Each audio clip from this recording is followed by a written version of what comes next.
Hello, I am Jaime Elizondo from Real World Ranching, where our goal is to help you maximize your profitability while you improve your land the fastest. Welcome back to another episode of Fat Cows, Fat Wallet podcast. I hope you're having a great week.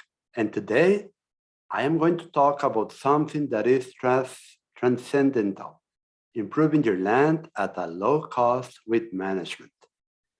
When I go back in time to when I started regenerating land with cattle, I well remember trying to put all the pieces together, sometimes having short-lived success or complete failure.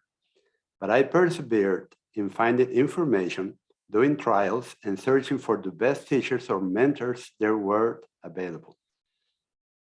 We may forget in the daily hustle that we are called to be stewards of the land and that we can profit from improving our land if done at a low cost using biological methods. In my mind, this is absolutely necessary as we will not only leave our land better than we got it, but will profit from the abundance we have created through our management. I have learned much over the years and I want to share this with you in this episode. This is of immense value. Please pay close attention and listen with an open mind.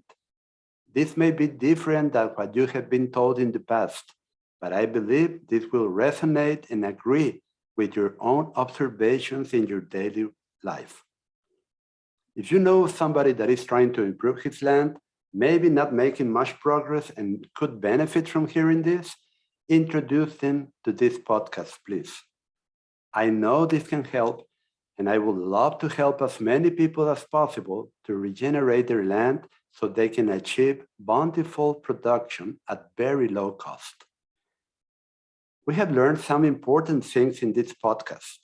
For example, that soil humus is your soil's real fertility, and that soil humus was much higher a long time ago, which means we have been mining the humus of our soils and we have not been putting back or creating more of it.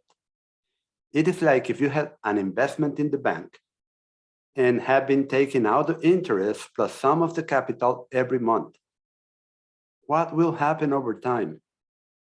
Well, we're going to run out of capital. And that is exactly what is happening in our soils. We are running out of biological capital by mining out our soil humus that was created hundreds of years ago. The good news is that it is relatively simple to create more humus. We just need to do certain things right. Now, please remember that humus is mostly created. Around 80% of humus comes from the digested bodies of microorganisms that live around the roots of plants and are fed by the root exudates produced by photosynthesis in the green leaves. After many digestions by other microorganisms, their bodies are finally digested by fungi, becoming humus after a process of humification. The definition of humus is a stable fraction of organic matter that cannot be further degraded and is a storehouse for nutrients, moisture, microorganisms, and is what gives your soil a deep brown color and that earthy and pleasant smell. If you're one of my Total Grazing students, you already know this, and if not, you can watch my video explaining how humus is created. The name is The Primacy of Living Roots, and it's in my YouTube channel under Real World Ranching in YouTube. So here are the steps to building humus in your soil. Number one, avoid overgrazing. As overgrazing means regrazing before the plant has fully recovered so that roots remain strong and fat. So stop doing that. Overgrazing weakens the plant, reducing productivity and stops humus production. Number two, keep a high stocking rate. As we know, stocking rate determines profitability, so we need to have a high to very high stocking rate to make money. We also need our cattle to be in good body condition, and we need to do this while avoiding overgrazing. But what we may not know is that we also need to have enough cattle to consume all the extra forage we're going to produce. As the land produces more forage, we need to increase our stocking rate or our land will suffer or go backwards.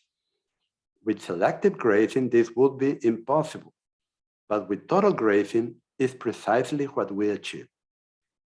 Thanks to the high harvest efficiency of total grazing, we get more cow days harvested per grazing. That allows us to give a longer rest period to each paddock, which allows the roots and crowns of grasses to stay strong and fat for continuing increases in productivity.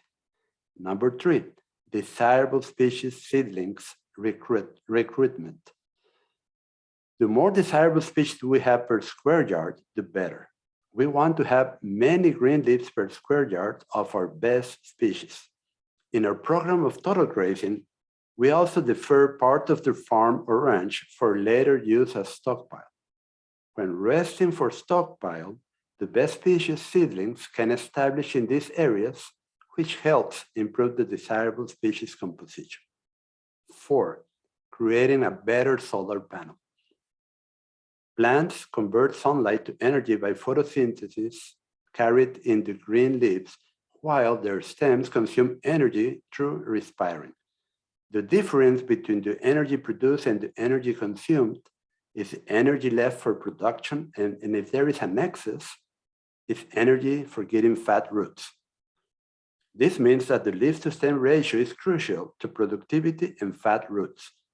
When doing total grazing, where the leaves and stems are consumed by grazing, we ensure that the leaf-to-stem ratio in the regrowth is higher, which makes energy in the plant higher for animals and to increase its energy reserves for the next regrowth.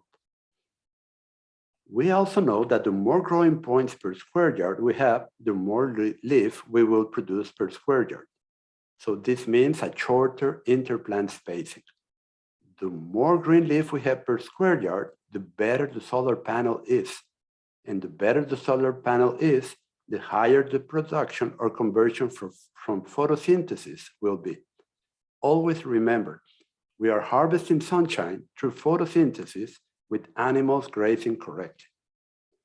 The fastest way to get a closer plant spacing is with total grazing, where a high harvest efficiency grazing is followed by a long rest period. This close grazing allows sunlight to reach the soil surface, where growing points are. Growing points could be killed from too much shade if selective grazing was used. Okay, let's go to the conclusions and recap. Number 1, overgrazing, the regrazing of a plant before it has fully recovered, needs to be avoided to regenerate your land. 2, the only way to achieve this at high to very high stocking rates is by doing total grazing. 3, as the cow needs grass, the grass needs the cow. 4, total grazing improves your solar panel by creating more growing points per square yard. 5, total grazing improves desirable species recruitment by providing a longer rest period where they can establish without being pulled out with the roots.